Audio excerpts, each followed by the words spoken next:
वापस आऊंगा। मेरे मुल्क का मामला है भाई, मेरा आपके साथ किसी के साथ भी कोई पर्सनल झगड़ा नहीं है। मेरा अगर किसी के साथ कोई पर्सनल झगड़ा होता भाई मैं खुद माफी मांग लेता।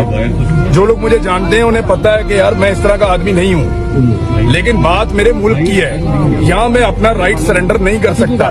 सर ये बताएं कि आप मेरे बोलने का एक राइट है मेरे पास, उसको मैं सरेंडर नहीं। कई माह से लापता सहाफ़ी इमरान रियाज खान के हवाले से पुलिस ने कहा कि वो अपने घर पहुंच गए हैं।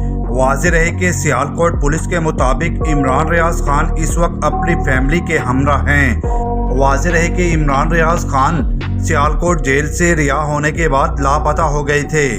इमरान रियाज खान के वकील मियां अली शवाक ने इनकी रिहाई की तस्दीक की और ये पिक्चर जारी की।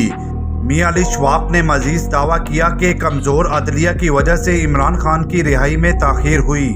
इसका मुझ पर हमेशा के लिए हक और मेरे हिस्से की ज़िम्मेदारियां ख़त्म न होंगी। हमेशा इमरान रियाज के साथ खड़ा रहने का अज़म ज़ाहिर करने वाले वकील ने मजीद लिखा कि आप सब भी मेरे शहजादे को देख लें।